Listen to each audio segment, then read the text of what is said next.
Hello hello. Lecture को आगे बढ़ाते हैं।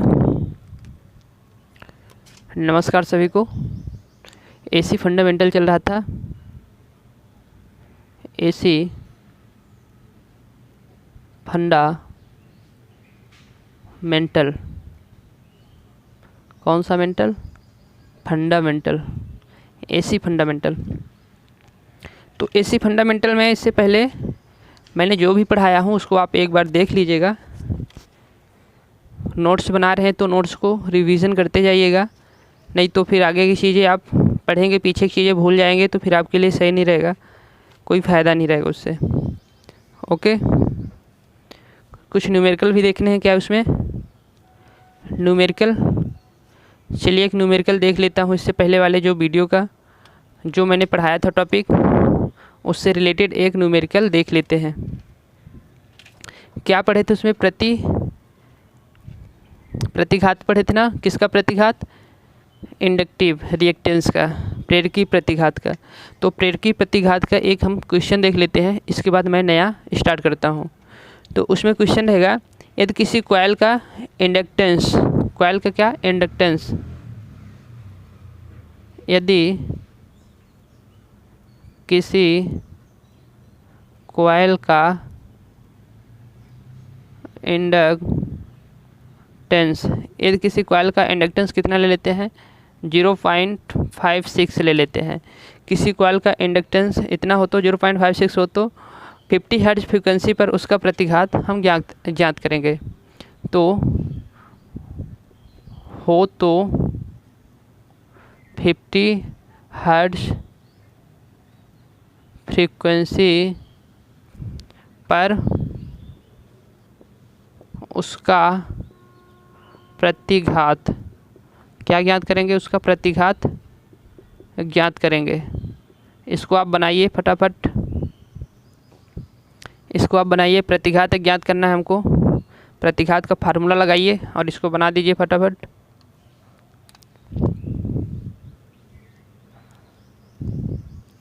तो प्रतिघात का फार्मूला क्या होता है?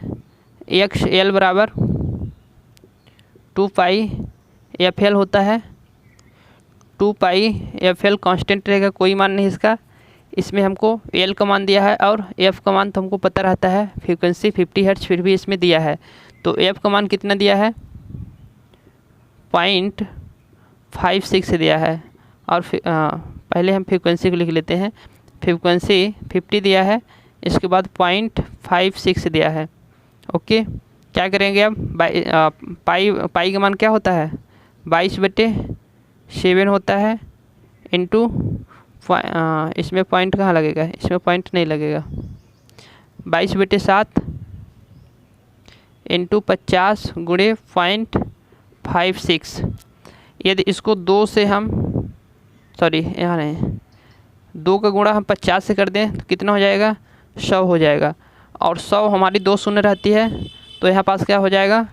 ये हमारा 56 हो जाएगा। अभी 56 है, 0.56 है तो 56 हो जाएगा। कब? जब यहाँ पास 100 से 100 हो जाएगा, 100 गुणा करेंगे तो 22/7 गुणे 56 हो गया।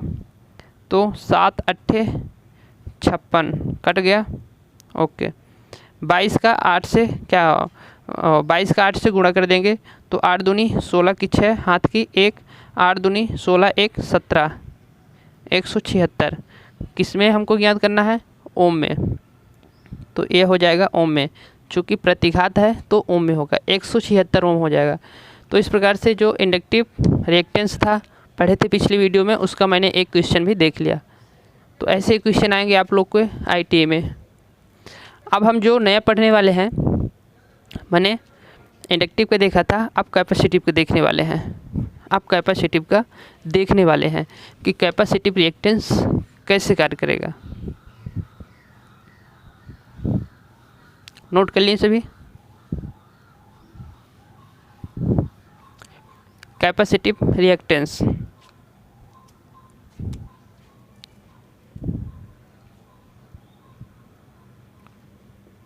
संधारित्र प्रतिरोधक घात, संधारित्र प्रतिघात कहें तो कैपेसिटिव रिएक्टेंस, कैपेसिटी रिएक्टेंस किससे हम दर्शाएंगे, एक्स सी से, एक्स प्रतिघात सी कैपेसिटेंस। अब इसमें हम क्या करते हैं, सबसे पहले सर्किट बनाते हैं, सर्किट जिसमें क्या रहेगा हमारा, ओनली फॉर क्या रहेगा, कैपेसिटेंस रहेगा, एक ही एलिमेंट रहेगा, कैपेसिटेंस रहेगा। इसमें हम क्या करते हैं, फिर सप्लाई देते हैं। सप्लाई कैसे देते हैं, एसी सप्लाई। एसी सप्लाई यहाँ पास भी दर्शा दिए, भी मतलब आरएमएस वैल्यू, जहाँ भी दिया है मतलब आरएमएस वैल्यू। अब यहाँ पास वोल्टेज का तत्कालिक मान हम निकालें तो भी M maximum sine omega T तत्कालिक मान हो गया। इसके बाद हम क्या करते हैं, वोल्टेज दिए तो ये वोल्टेज में क्या धारा प्रवाहित होगी, धारा आई प्रवाहित हुई इस कैपेसिटर से, अब प्रवाहित होगी तो कैपेसिटर क्या करेगा, वोल्टेज का ड्रॉप करेगा, वोल्टेज का ड्रॉप भी सी करेगा। वोल्टेज का ड्रॉप किया तो यहाँ पास लिखेंगे कैपेसिटेंस की वोल्टेज ड्रॉप,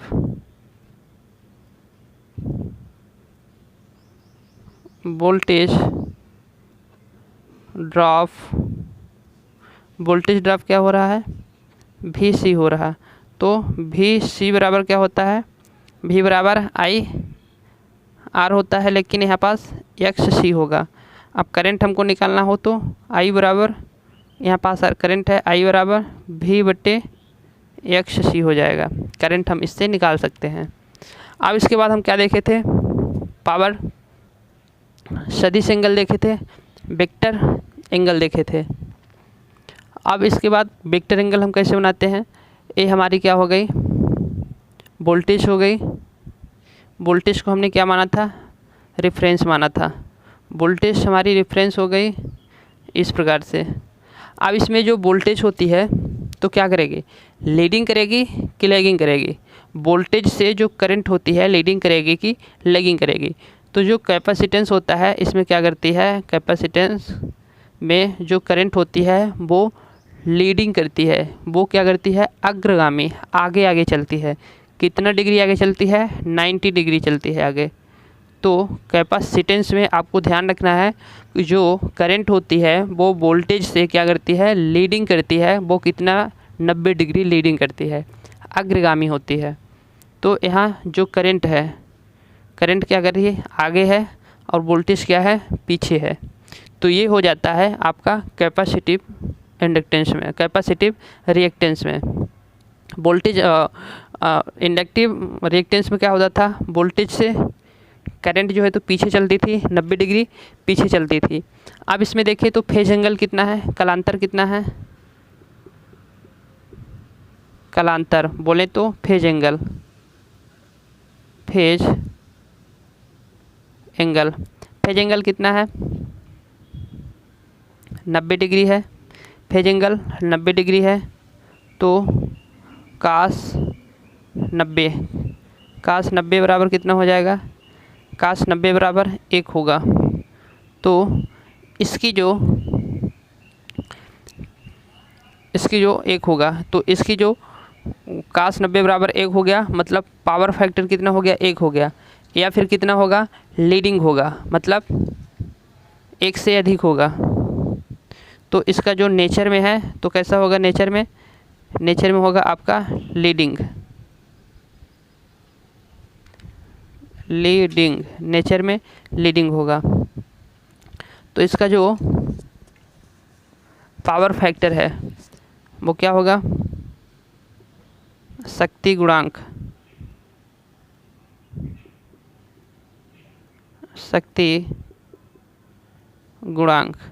शक्ति गुणांक कास फाई बराबर आपका 1 से अधिक, या फिर कह सकते हैं कि लीडिंग, 1 से अधिक या फिर लीडिंग होगा। इसका जो शक्ति गुणांक है तो क्या होगा, 1 से अधिक होगा या फिर लीडिंग होगा।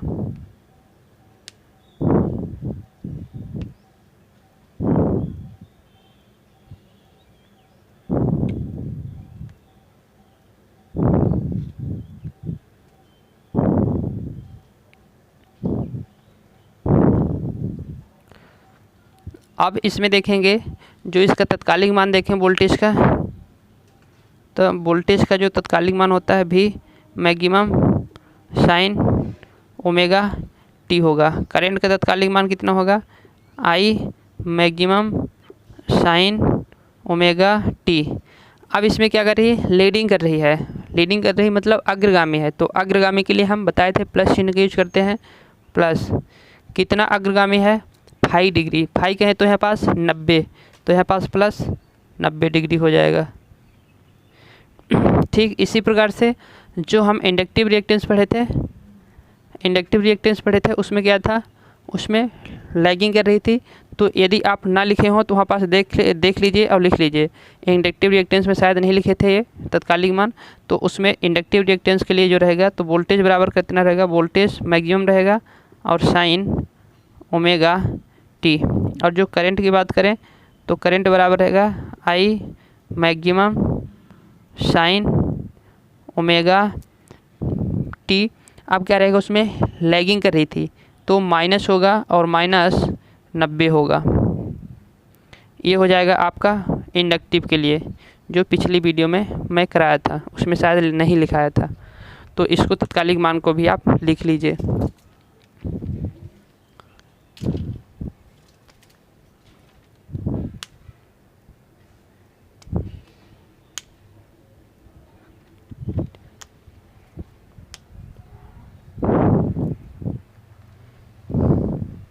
यहाँ पास जो शक्ति गुणांक इसका होगा, तो शक्ति गुणांक इसका 1 नहीं होगा, 1 तो फिर रजिस्टिव परिपथ होता है।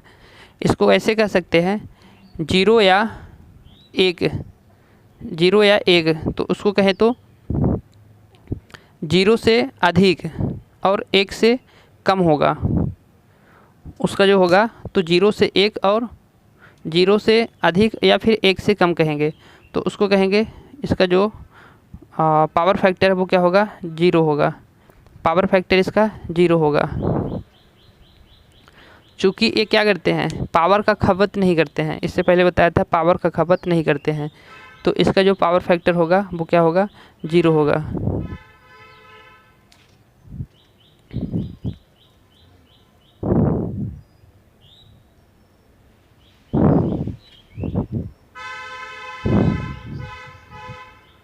जीरो तथा लीडिंग होगा। अब इसमें हम देखते हैं कि पावर का सिंबल बनाते हैं कि कैसे पावर खपत कर रही या फिर पावर की खपत नहीं कर रही। तो इसमें पावर साइकिलिंग को हम बनाते थे।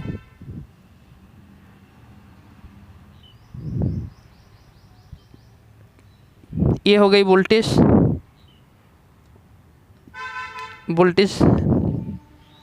ये हो गई वोल्टेज, ऋण अक्ष धन अक्ष जीरो अक्ष वोल्टेज हो गई। अब वोल्टेज यहाँ क्या हो गया, 90 डिग्री हो गया, ये हो गया 180, अब हो गया 270 हो गया। अब यहाँ पास जो वोल्टेज है, तो वोल्टेज से क्या करती है, करंट पहले ही निकल लेती है, मतलब आगे निकल लेती है। तो यहाँ से वोल्टेज क्या करेगी, निकलना प्रारंभ करेगी, सॉरी करंट यहाँ से निकलना प्रारंभ करेगी। तो कुछ इस प्रकार से निकलेगी। इसको हमें यूँ ऐसा बनाना है, इस प्रकार से करंट निकल रही है। अब करंट जो है तो इसमें क्या आगे है, आगे कितना है, 90 डिग्री। जब वोल्टेज यहाँ पास पहुँची थी तो उससे पहले ही कहीं करंट इससे पहले ही पहुँच गई है, कहें तो ये 0 डिग्री पर ही 0 डिग्री पर ही उसकी मैक्सिमम वैल्यू हो गई है। और जो वोल्टेज की है तो यहाँ पास 90 डिग्री पर उसकी मैक्सिमम वैल्यू है, और करंट की 0 डिग्री पर ही मैक्सिमम वैल्यू आ गई। तो वोल्टेज जो है तो पीछे है और करंट जो है तो आगे है। ये कैपेसिटेंस की कंडीशन में होता है। यहाँ पास से क्या है, करंट है, आई है, ये क्या कर रही, लीड कर रही है। अब इसमें जो पावर साइकिलिंग हम देखेंगे तो पावर क्या होता है इसमें, तो हम देखते हैं कि जो करंट है और वोल्टेज है दोनों ही कहाँ है, धन अक्ष में है। तो धन अक्ष में है तो इसकी पावर कैसी होगी, ऊपर की ओर बनेगी। धन अक्ष में ऊपर की ओर बनेगी, कुछ इस प्रकार से इसकी पावर बनेगी। तो क्या होगा, P बराबर भी आई होगा, क्योंकि पावर वोल्टेज और करंट का क्या है, गुणनफल है। अब यहाँ पास वोल्टेज और करंट को देखते हैं कहाँ है। इसके बाद यहाँ तक हमने बना लिया वोल्टेज और करंट कहाँ है, दोनों ही वोल्टेज और करंट कहाँ है, ये हमारी करंट हो गई लाल वाली, और ये हमारी यहाँ से यहाँ तक वोल्टेज हो गई। तो एक माइनस में है और एक प्लस में है, तो माइनस और प्लस का गुणा करते हैं तो माइनस आता है, माइनस में आता है मतलब माइनस अक्ष में बनेगा, तो अगला साइकिल इसका माइनस अक्ष में बनेगा। तो ये हो गया इसका माइनस अक्ष में, तो माइनस पी बराबर भी आई। यहाँ पास जो आई है तो वो क्या है, नेगेटिव में है, तो इसको हम लिख देंगे ऐसे माइनस आई। इसको हम कोष्टक में जब गुणा कर देंगे तो माइनस पावर हो जाएगी। अब पावर हमारी यहाँ तक आ चुकी है। अब देखते हैं कि वोल्टेज और करंट कहाँ है। तो वोल्टेज कहाँ है, माइनस में है, करंट भी कहाँ है, माइनस में है। तो माइनस माइनस गुणा होगा तो प्लस आ जाएगा, तो प्लस कहाँ बनता है, ऊपर बनता है। तो ये हमारा जो P है तो इस बार ऊपर बनेगा कुछ इस प्रकार से। तो ये कहाँ P जो है तो भी आई प्लस हो गया, ऊपर बन गया। अब देखते हैं कि हमारी वोल्टेज और करंट कहाँ है। तो वोल्टेज जो है तो कहाँ है, वोल्टेज नीचे है नेगेटिव में, और जो करंट है ऊपर हमारी पॉजिटिव में है। तो नेगेटिव और पॉजिटिव का गुणा होगा तो नेगेटिव आएगा, तो नेगेटिव आएगा मतलब नीचे बनेगा। तो इस प्रकार से नीचे बन गई पावर। तो P बराबर क्या होगा, माइनस P बराबर भी इंटू आई। यहाँ पास इंटू में क्या, माइनस में क्या है, माइनस में हमारी वोल्टेज है, तो माइनस वोल्टेज हो जाएगा। ये इसका हो गया पावर साइक्लिंग। पावर साइक्लिंग को इस प्रकार से हम बनाते हैं। तो इसमें हमको क्या देखने को मिला कि वोल्टेज हमारी क्या की, जो हमारी कैपेसिटर है तो पावर को एक बार ले ली और फिर से दोबारा क्या की, रिटर्न कर दी। तो पावर तो एक बार क्या करती है, लेती है, धन इसको बोल देंगे, लेती है मतलब धन। और जब देती है पावर को फिर क्या करती है, यहाँ पास दे दी, तो पावर को इसने क्या किया, पावर को दे दिया दोबारा से, ऋण से मुक्त हो गई। तो एक बार पावर लेती है और एक बार पावर दे देती है, तो यह पावर कुल मिला के क्या करती है, खपत कर, इसका पावर क्या होता है, पावर इसका शून्य हो जाता है। तो यदि शुद्ध संधारित्र, ये शुद्ध संधारित्र है ना, यहाँ पास लिखा नहीं मैंने, ये शुद्ध होगा, प्योर होगा। शुद्ध जो संधारित्र होता है वो पावर की खपत नहीं करता, उसमें पावर जितना लेता है वो पावर उतना ही दे देता है। तो शुद्ध संधारित्र इस प्रकार से होता है।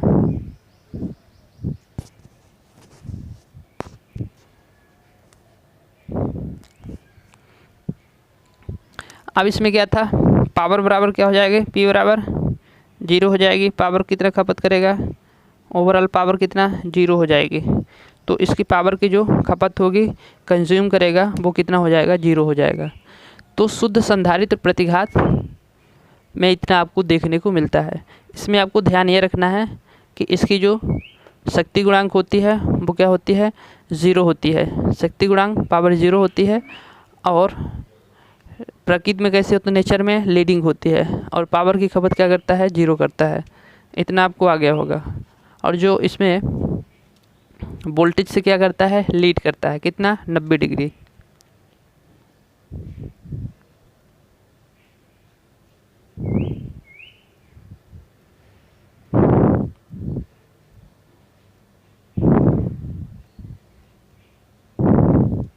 ओके, इरेज किया जाए, कर लिए नोट। अब एक बहुत ही अच्छा चीज़ पढ़ने वाले हैं, बहुत ही अच्छा चीज़ जो आप समथिंग ही पढ़े होंगे, लगभग ही पढ़ाया जाता है ITI में, जो कि आता है और पढ़ाया नहीं जाता। तो आज वो चीज़ हम नया पढ़ने वाले हैं जो आपके लिए बहुत ही महत्वपूर्ण है।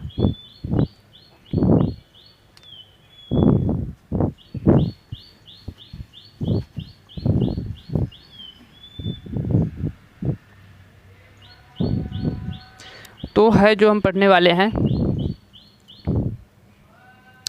क्यू को बोले तो क्वालिटी,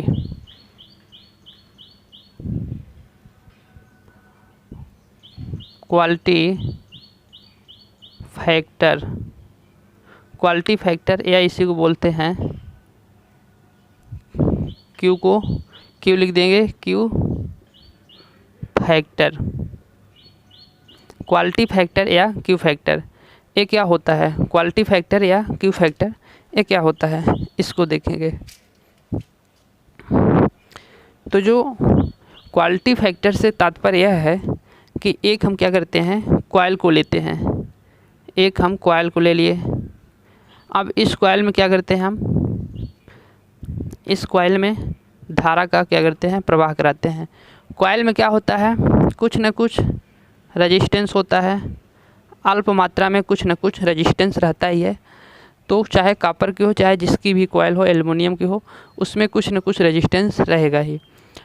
तो क्वालिटी फैक्टर से क्या तात्पर्य है, तो कॉइल को हम किस लिए बनाते हैं, कॉइल को हम बनाते हैं उसमें विद्युत ऊर्जा को स्टोर करने के लिए। कॉइल को हम विद्युत ऊर्जा को स्टोर करने के लिए बनाते हैं।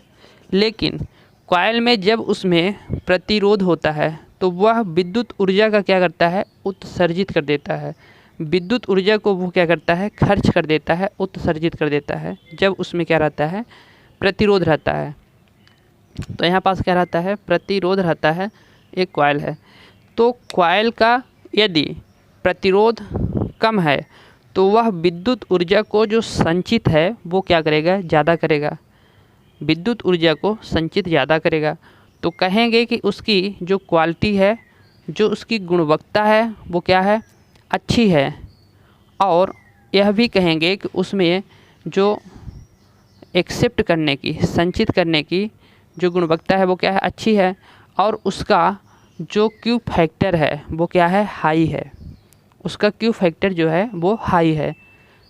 समझ में आ गई चीज़। देखिए, एक हम कॉइल लेते हैं, कॉइल में हम किस लिए बनाते हैं, विद्युत ऊर्जा को संचित करने के लिए, स्टोर करने के लिए, विद्युत ऊर्जा को संचित करने के लिए, स्टोर करने के लिए एक हम कॉइल बनाते हैं। अब उस कॉइल में हम तो बना दिए कि भाई हम इसमें स्टोर करेंगे, लेकिन कुछ न कुछ उसमें प्रतिरोध रहता है, रेजिस्टेंस रहता है। वो क्या करता है कि कॉइल को जब हम विद्युत ऊर्जा को जब हम कॉइल में स्टोर कर रहे होते हैं तो स्टोर तो होता है, लेकिन कुछ प्रतिरोध होने की वजह से वह क्या करता है, विद्युत ऊर्जा को उत्सर्जित कर देता है। तो यदि उस कॉइल का प्रतिरोध कम रहेगा तो विद्युत ऊर्जा का स्टोर ज़्यादा करेगा, या तो ऐसे कह सकते हैं कि उसका इंडक्टेंस हाई रहेगा, तब भी विद्युत ऊर्जा का जो स्टोर है तो वो ज़्यादा करेगा। तो विद्युत ऊर्जा को जब स्टोर ज़्यादा करता है तो उसकी क्वालिटी हाई मानी जाती है, उसकी गुणवत्ता हाई मानी जाती है, और उसका कह सकते हैं उसकी गुणवत्ता अच्छी मानी जाती है। और उसको कह सकते हैं कि उसका जो क्यू फैक्टर होता है वो क्या होता है, हाई होता है, मतलब विद्युत ऊर्जा को ज़्यादा स्टोर करता है। तो जो क्यू फैक्टर होता है वो आपके पावर फैक्टर का क्या होता है, व्युत्क्रम होता है। जो क्यू फैक्टर होता है वो आपके पावर फैक्टर का क्या होता है, व्युत्क्रम होता है। पावर फैक्टर कहें तो कास फाई का क्या होता है, क्यू फैक्टर व्युत्क्रम होता है। इसके बाद क्यू फैक्टर को हम परिभाषित कैसे करेंगे, तो क्यू फैक्टर को परिभाषित हम करेंगे कि इसमें क्या होता है, हमारा रिएक्टेंस होता है, इंडक्टेंस होता है, इसमें इंडक्टेंस होता है, और क्या होता है, प्रतिरोध होता है। तो इसको हम इस प्रकार से परिभाषित कर सकते हैं कि प्रतिरोध यदि क्या होगा, कम होगा, प्रतिरोध यदि कम होगा तो क्यू फैक्टर क्या होगा, अधिक होगा, संचित करने की क्षमता अधिक होगी। और ऐसे भी कह सकते हैं कि यदि इसका इंडक्टेंस ज़्यादा होगा तब भी इसका क्यू फैक्टर क्या होगा, ज़्यादा होगा। तो इस प्रकार से इसको हम क्या परिभाषित करते हैं। तो इसको हम लिख लेते हैं, क्यू फैक्टर बराबर 2 पाई मतलब 180, 2 मतलब 360, तो 2 पाई संचित ऊर्जा बटे उत्सर्जित ऊर्जा प्रति चक्र प्रति चक्र। तो क्या करता है, प्रति चक्र उत्सर्जित करता है ऊर्जा को और संचित भी करता है। एक साइकिल में क्या करेगा, एक साइकिल कहें तो 2 पाई इंटू संचित करेगा ऊर्जा, और फिर क्या करता है उसमें जो प्रतिरोध होगा तो उत्सर्जित भी कर देगा। कब, प्रति चक्र में। इसको अंग्रेजी से लिखें तो 2 पाई एनर्जी स्टोर्ड एनर्जी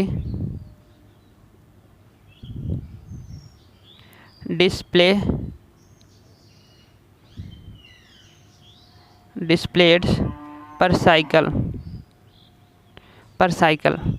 तो क्यू फैक्टर यही होता है। इतना आपको समझने की चीज़ है, इसमें है कुछ नहीं, छोटी चीज़ है। क्यू फैक्टर को बता दिया, ये होता है क्यू फैक्टर। अब इसके बाद भी जो मैं नया पढ़ाने वाला हूँ वो भी बिल्कुल एकदम नया है आपके लिए। इसी तरह से वो भी एकदम नया है आपके लिए। तो उसको देखिए वो क्या होता है, इसको आप नोट कर लीजिए, साथ में नोट करते चलिए मेरे साथ, तो फास्ट होगा। अब हम एक पढ़ने वाले हैं ऑपरेटर जे। क्या हम पढ़ने वाले हैं, ऑपरेटर जे पढ़ने वाले हैं।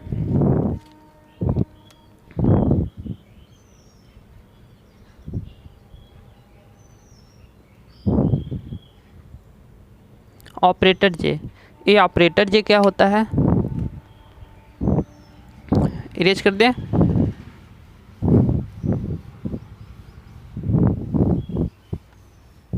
ऑपरेटर जे, तो ऑपरेटर जे है क्या, ऑपरेटर जे एक काल्पनिक संख्या है। क्या है, ऑपरेटर जे एक काल्पनिक संख्या है और यह काल्पनिक होता है।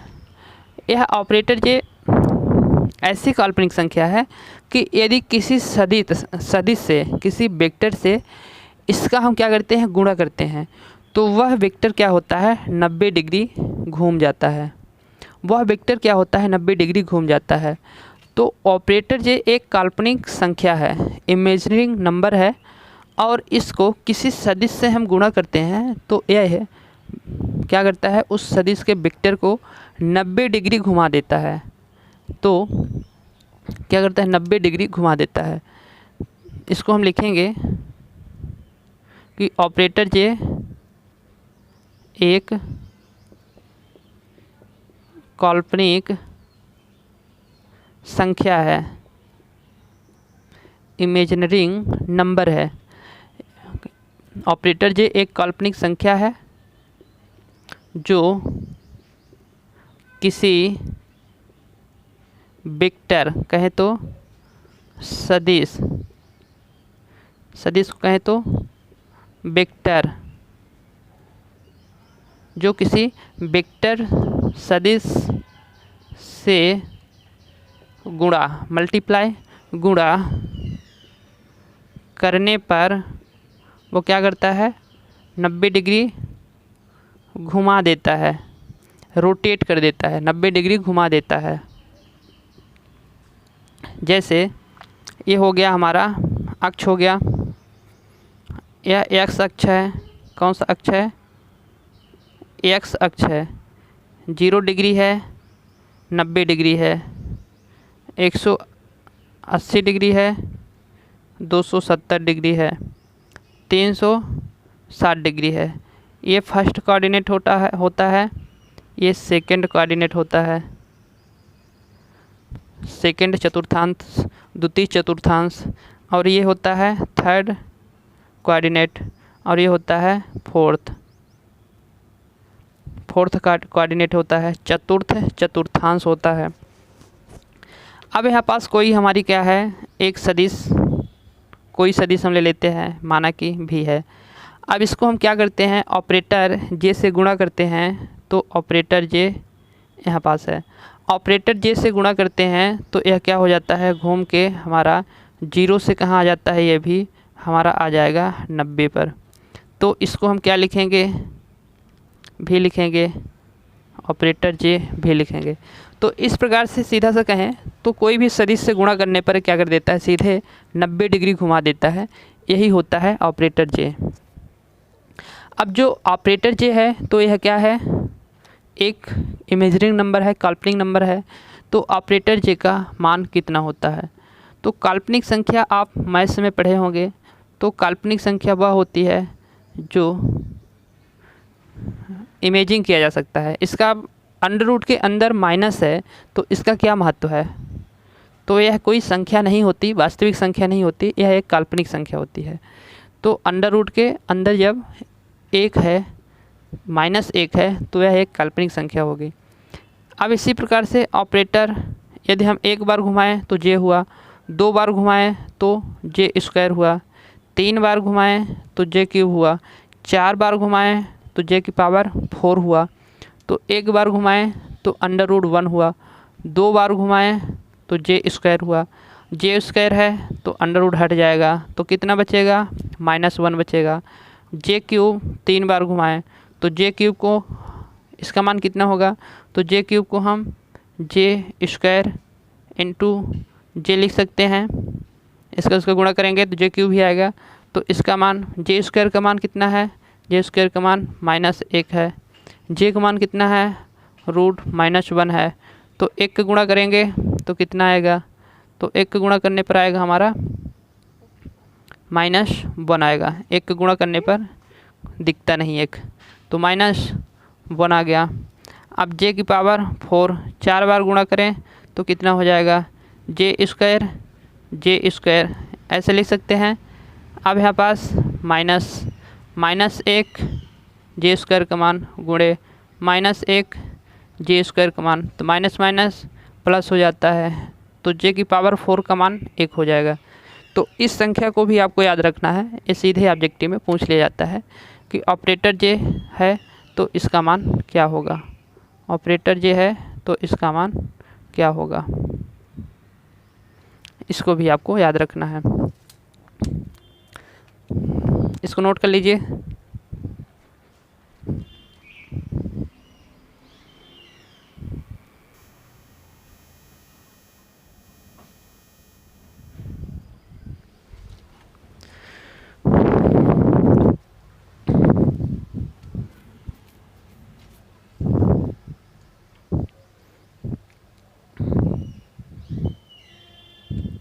ठीक है, तो इसके आगे हम बढ़ते हैं। फिर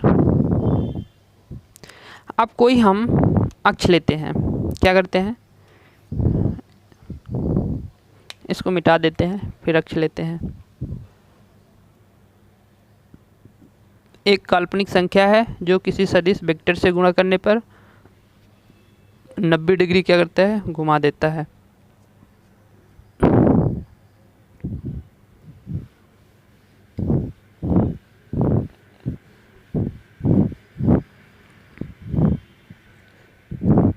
अब हम एक अक्ष लेते हैं,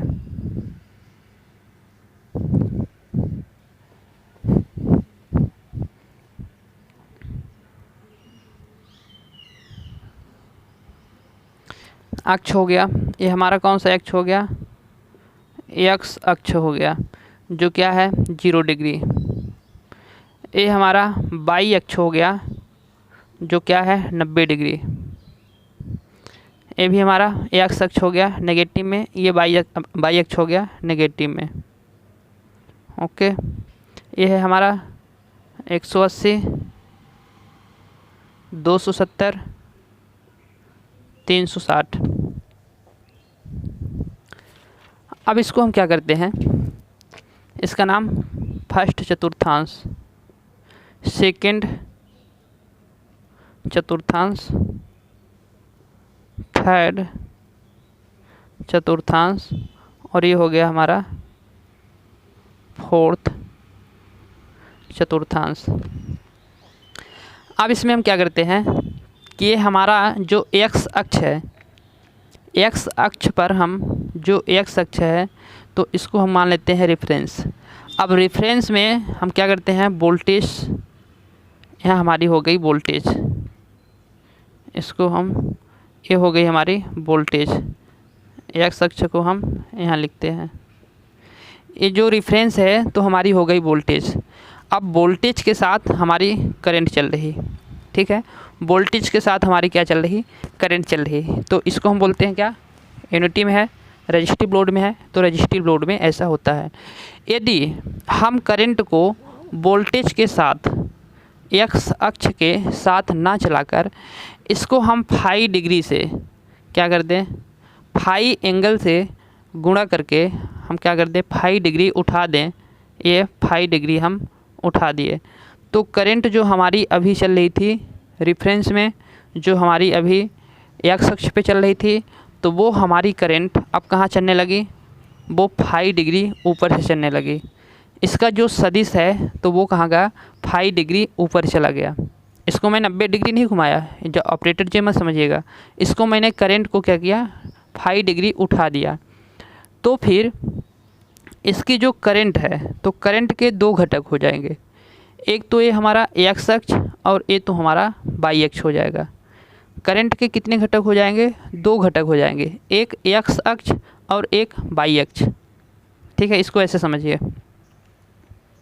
इसको आप इस तरीके से समझिए।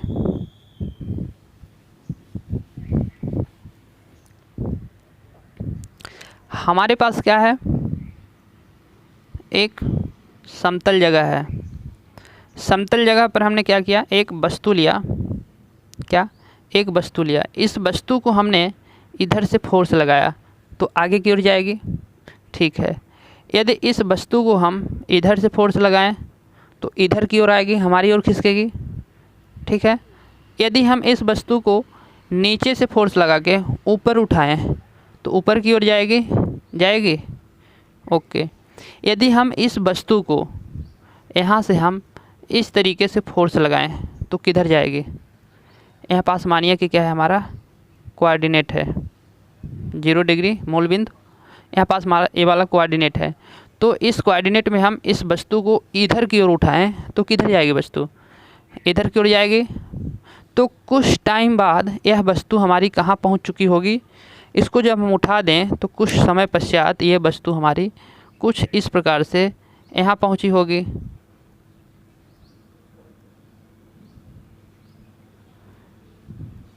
यहाँ पहुँच गई होगी, उठ के यहाँ पास आ गई। तो मैंने देखा कि यहाँ पास जब है तो इसकी यहाँ तक की इसकी दूरी है। जब यह वस्तु यहाँ पास आ गई तो इसकी दूरी कहाँ तक, यहाँ तक आ गई, एक्स अक्ष में यह विस्थापन की, और यहाँ पास इसकी दूरी हम मिलाएं तो इतनी दूरी वाई अक्ष में भी विस्थापन की। तो मतलब एक ही वस्तु थी, इसने इस दिशा में ऐसे चली कि इसके दो अक्ष, जो दो घटक हैं, तो इस वस्तु के दो घटक हमको मिल गए। तो एक एक्स अक्ष पर और एक वाई अक्ष पर दो इसके घटक मिल गए। तो ठीक उसी प्रकार से यह वस्तु अभी हमारी इसमें चल रही थी, रेफरेंस एक्स अक्ष पर। अब एक्स अक्ष से इसने उठ के फाई डिग्री उठ के ऊपर चली गई, तो इसके दो अक्ष मिल गए, सॉरी दो घटक इसके मिल गए। दो अक्ष भी बोल सकते हैं, एक एक्स अक्ष और एक वाई अक्ष। दो घटक बोले तो एक एक्स अक्ष पर घटक और एक वाई अक्ष पर घटक। तो इस आई को कितने, इस करंट को दो घटक मिल गए। अब इस घटक का नाम जो है तो हम दे देते हैं जेड, दे देते हैं, इस घटक का नाम जेड हम देते हैं।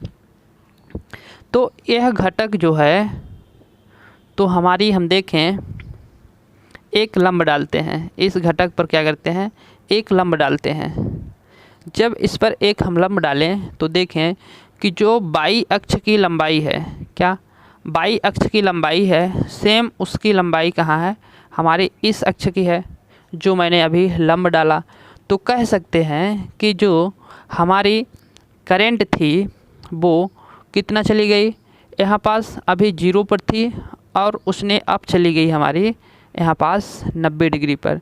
चूँकि ये सीधे एक्स अक्ष कितने डिग्री पर है, 90 डिग्री पर है। तो जो हमारी करंट थी वो कहाँ चली गई, 90 डिग्री पर। उसी को हमने उठा के यहाँ पास रख लिया। या तो फिर इसको यूँ कह सकते हैं हम कि जो करंट वोल्टेज है, तो वोल्टेज से इस करंट का मान कितना है, 90 डिग्री है। तो यहाँ पास जो एक कोण बनता है, तो वो जो समकोण होता है तो हमेशा 90 डिग्री पर होता है। तो यहाँ पास समकोण हमको बन रहा है। तो वोल्टेज से जो करंट है तो कितना है, 90 डिग्री पर। या तो इसको यूँ कह सकते हैं कि 90 डिग्री कैसे आई, तो काल्पनिक संख्या जो ऑपरेटर जे है उससे गुणा करके मैंने लाया, ऐसा भी कह सकता हूँ। तो इस प्रकार से इसने क्या किया, 90 डिग्री पर आ गई। अब इसको फाई डिग्री जो है, इसका कोण जो फाई है, तो कोण फाई का मान हम निकालने के लिए क्या करते हैं, एक हम यहाँ पास इसी त्रिभुज को हम क्या करते हैं, एक हम यूं ही ऐसे बना लेते हैं। एक क्या हो गई, जेड हो गई, कर्ण हो गई। कर्ण क्या है, जेड हो गई। तो कर्ण क्या होती है, जो समकोण के सामने वाली भुजा होती है वो कर्ण होती है। तो ये हमारी कर्ण हो गई, जेड हो गई कर्ण। अब देखिए, ठीक है, ये हमारी एक्स अक्ष है, एक्स अक्ष, और ये क्या है, वाई अक्ष है। ये हमारी सीधे लंबवत जो है तो वाई अक्ष है, और जो हॉरिजॉन्टल है वो क्या है, एक्स अक्ष है। जो हॉरिजॉन्टल है, समांतर है, वो एक्स अक्ष है। अब इसमें हमको फाई का क्या निकालना है, मान निकालना है। तो फाई का मान निकालने के लिए क्या करते हैं हम, यहाँ पास ये जो हो गई कोण हो गई, कोण के सामने वाली भुजा जो हो गई तो हमारी लंब हो गई। तो इसमें हमको लंब मिल गया, और एक्स अक्ष जो होता है तो वो वास्तविक है, वो आधार है। सॉरी, यहाँ पास एक कर्ण है, लंब मैंने बोला, लंब इस वाई अक्ष को बोलेंगे, और इसको कर्ण बोलेंगे, और इसको आधार बोलेंगे। तो इस में जो वोल्टेज आ रही थी उसी वोल्टेज का क्या है, घटक है, तो इसको हम आई से दर्शाएंगे। अब इसको आधार को, एक्स अक्ष को हमको निकालने के लिए ऐसा हमको कोज्या वैल्यू चाहिए जिसमें आधार आता हो, तब हम जाके इस आधार को, इस फाई को निकाल पाएंगे। तो हमको कोज्या वैल्यू जो आधार आता है वो होता है कास फाई। कास फाई में आधार आता है, तो आधार बराबर होता है आधार बटे कर्ण होता है। तो आधार बराबर होता है आधार बटे कर्ण होता है, आधार बटे कर्ण होता है। तो इसको हम क्या नाम दे देंगे, इसको हम कास नाम दे देंगे, कास। और एक क्या है, यहाँ से आई थी, आई यहाँ से मेन तो आई यहीं पास है, वास्तविक आई यहीं पास है। इस आई का घटक जो है तो यहाँ पास आया है, तो ये क्या है, आई है। अब इसमें हम जो आधार है, तो आधार को हम क्या लिखेंगे, आधार को हम यूँ लिख सकते हैं, आई कास, आई कास लिख सकते हैं। नहीं, आधार को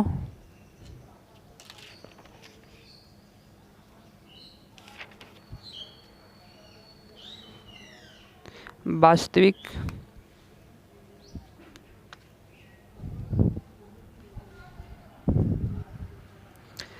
नहीं, इसको आधार को लिखेंगे नहीं। आधार यदि हमको निकालना है, तो आधार हमको निकालना है तो क्या करेंगे, यहाँ पास कर्ण का जो मान है तो कर्ण के मान को हम रखेंगे। तो कास बराबर हो जाएगा, कास फाई बराबर, आधार का मान हमको कुछ दिया नहीं है, एक्स अक्ष है तो एक्स अक्ष लिख सकते हैं, एक्स अक्ष बटे कर्ण, कर्ण का मान कितना है, जेड है, जेड दिया है। अब हमको एक्स अक्ष पर, एक्स अक्ष पर जो कोण बना है उसका मान हम निकालना चाहे तो एक्स अक्ष पर कोण बराबर हो जाएगा, इसको ऐसे गुणा कर देंगे तो एक्स अक्ष बराबर हो जाएगा जेड कॉस फाई। तो इस प्रकार से हम एक्स अक्ष पर निकालना चाहे इस फाई का मान तो ऐसे में निकाल सकते हैं। और यदि हम इस वाले अक्ष पर का जो लंब है, लंब वाले हमको यदि मान निकालना है, लंब वाले मान पर निकालना है फाई का मान, तो हम कैसे निकालेंगे, वो फार्मूला यूज करेंगे जिसमें हमारा लंब आता हो। तो लंब किस में आता है, साइन में आता है। साइन बराबर क्या होता है, साइन बराबर होता है लंब बटे कर्ण होता है, साइन बराबर होता है लंब बटे कर्ण होता है। तो साइन का हम यूज कर लेंगे, तो साइन थीटा बराबर लंब बटे कर्ण। तो लंब क्या है, लंब हमारा वाई अक्ष है, लंब है हमारा वाई अक्ष, और हमारा कर्ण क्या है, जेड है। तो साइन फाई, तो वाई अक्ष हमको निकालना है तो क्या करेंगे, गुणा कर देंगे, तो बाई अक्ष बराबर हो जाएगा Z sine phi, Z phi sine. तो हम इसके जगह क्या लिख सकते हैं, आई का मान हम क्या लिख सकते हैं, जेड साइन फाई। और हम इसके जगह क्या लिख सकते हैं, कास। कास इसलिए लिखा था कि हम बोले थे कि आधार हमको निकालना है, तो ऐसा क्या हम लेंगे कोई वैल्यू जिसमें कास आता हो, उसके लिए लिख दिया था का। तो यहाँ पास जेड कॉस फाई लाल से लिख दें,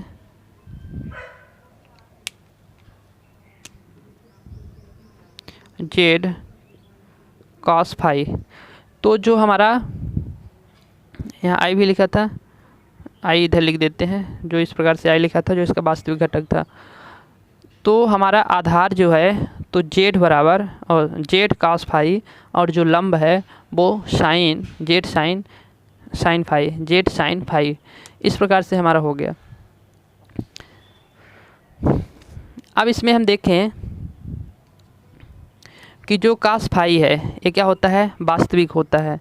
प्रतिरोध का क्या है, ये वास्तविक है। तो इसको हम एक दूसरा यहाँ पास एंगल बना लेते हैं और इसमें लिखते हैं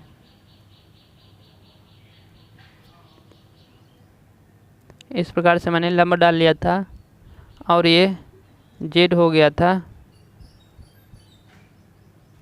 जेड हो गया था, और ये हो गया है हमारा जेड कॉस फाई, और ये हो गया है जेड साइन फाई। अब जो वास्तविक होता है वो कास में होता है।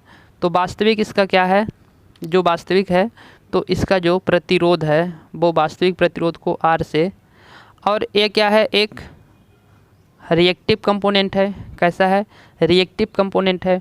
तो रिएक्टिव कंपोनेंट चूँकि इसके द्वारा उत्पन्न हुआ है कि नहीं, इसके द्वारा वास्तविक के द्वारा उत्पन्न हुआ है, तो यह रिएक्टिव होगा।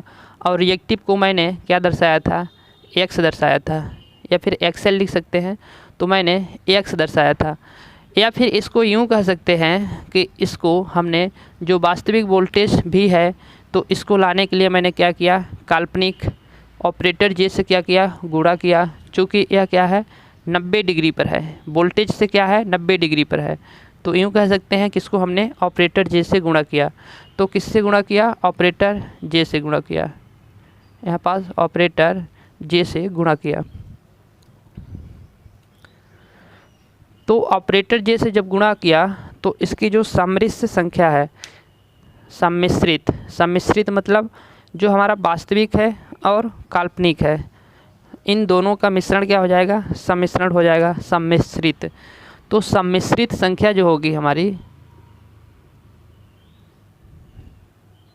देखिए आप जब इसको नोट कीजिएगा कॉपी में तो पहले नंबर पे इसको उतारिएगा, इसको पहले नंबर पे, और दूसरे नंबर पे इसको उतारना है आपको दूसरे नंबर पे, और तीसरे नंबर पे आपको यहाँ से उतारना है क्रम से। मैं सीरीज से नहीं लिखा हूँ तो आप मिस्टेक ना हो जाए। तीसरे नंबर पे इसको उतारना है, और इसी के नीचे ही लिखता हूँ।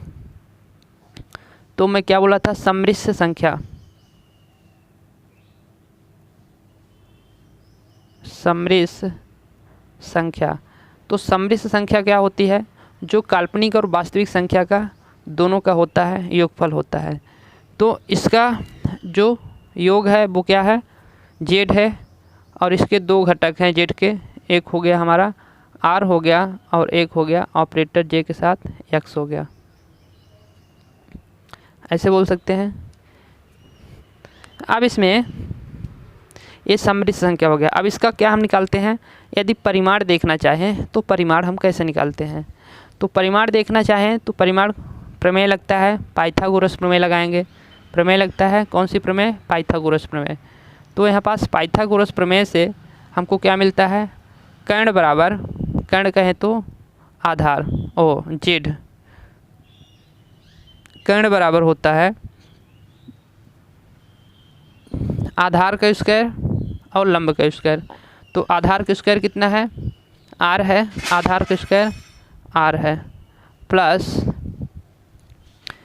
जो हमारा लंब का स्क्वायर है वो कितना है, एक्स है, एक्स स्क्वायर, और इसको लगा देंगे अंडर रूट। तो ये पाइथागोरस प्रमेय से हमको इतना मिलता है। तो इसका यह क्या हो गया, रिजल्ट हो गया, परिमाण हो गया, परिमाण। इसका परिणाम हो गया। परिमाण अलग चीज़ होता है, परिमाण अलग चीज़ होता है, परिणाम अलग चीज़ होता है। इसको थोड़ा देखें, परिमाण और एक होता है परिणाम। परिणाम मतलब होता है रिजल्ट। परिणाम बोलते हैं ना, परीक्षा परिणाम तुम्हारा देखेंगे, तो परिणाम मतलब होता है रिजल्ट, और परिमाण मतलब होता है कोई लंबाई को हम ले रहे हैं, फिर किसी चीज़ की उठाने की, किसका परिमाण, मतलब कोई देखते हैं कि कितना क्षेत्रफल है उसका, परिमाण उसका, तो वो दोनों अलग अलग चीज़ है।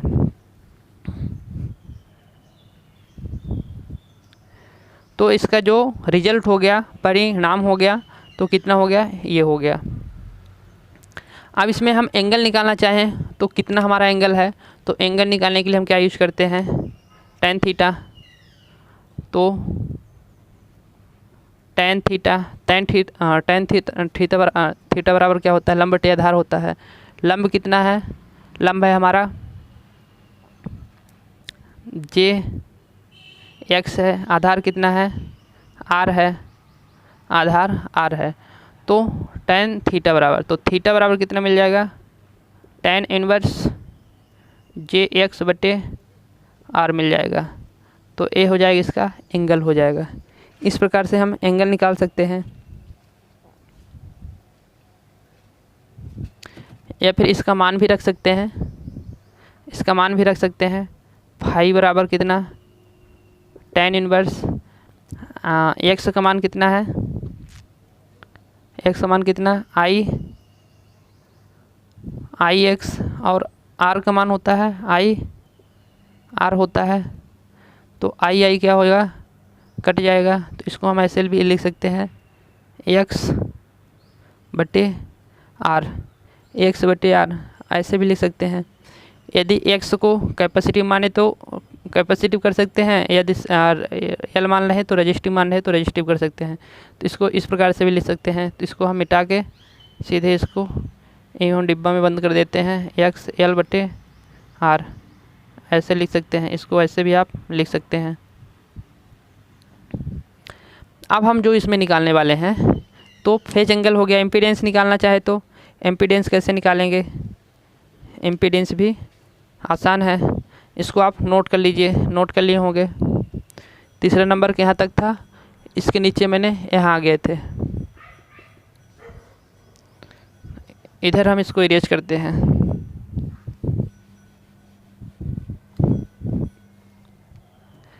जो आगे है, तो हम यदि इम्पीडेंस ट्रायंगल निकालें, इम्पीडेंस ट्रायंगल निकालें,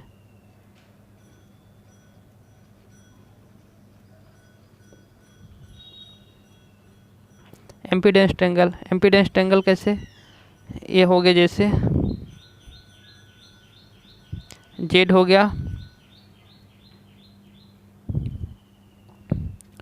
जेड हो गया, और ये हो जे एक्स, और ये वास्तविक आर हो गया, एक्स अक्ष वास्तविक आर, और जेड हो गया जेड एक्स।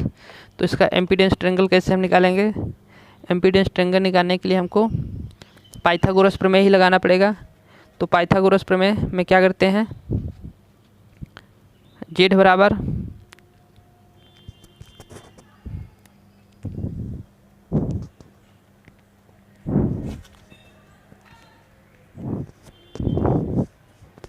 मैंने तो इम्पीडेंस ट्रायंगल निकाल रखा हूँ ना, परिमाण ही तो इम्पीडेंस ट्रायंगल है, तो यहाँ पास निकालने की ज़रूरत नहीं है, परिमाण ही इम्पीडेंस ट्रायंगल है। इसमें और निकाल सकता हूँ जो वोल्टेज है, तो वोल्टेज के दो घटक हो गए थे। वोल्टेज को ऐसे निकाल सकते थे,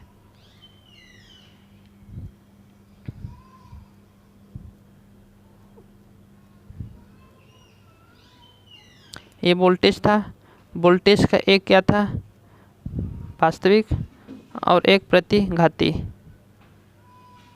वोल्टेज का वास्तविक और एक वोल्टेज का प्रतिघाती। इसको पाइथागोरस प्रमेय से सीधे उतार देंगे। पाइथागोरस प्रमेय से आधार हो गया भी आर स्क्वायर प्लस भी एल स्क्वायर, ये टोटल वोल्टेज हो जाती है।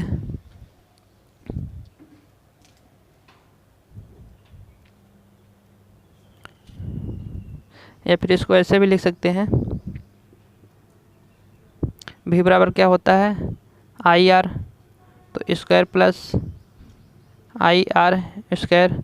आई को कॉमन कर लेंगे, आई को कॉमन कर लेंगे तो बचेगा कितना हमारा आर स्क्वायर,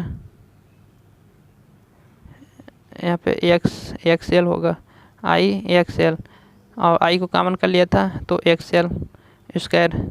तो यहाँ पास क्या हो जाएगा भी,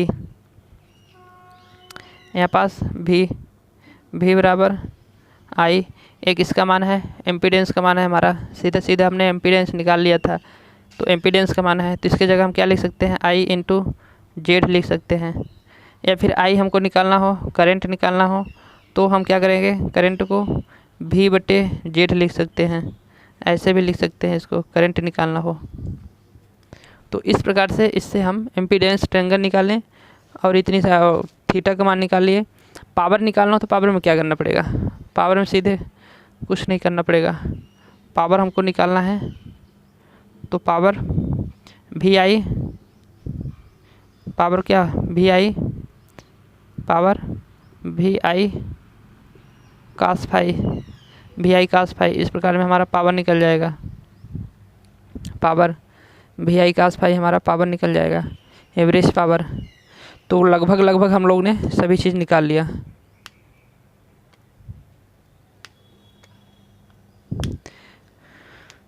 इसके हम कुछ क्वेश्चन कर लेंगे नेक्स्ट वीडियो में, इसका हम कुछ क्वेश्चन कर लेंगे। टाइम कितना हो गया, टाइम हो गया है अभी, तो नेक्स्ट वीडियो में हम कुछ क्वेश्चन कर लेंगे और पावर फैक्टर पढ़ेंगे, शक्ति गुणांक पढ़ेंगे।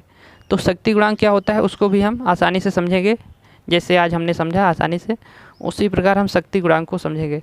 ओके, ठीक है, मिलते हैं फिर अगली वीडियो में, बाय बाय।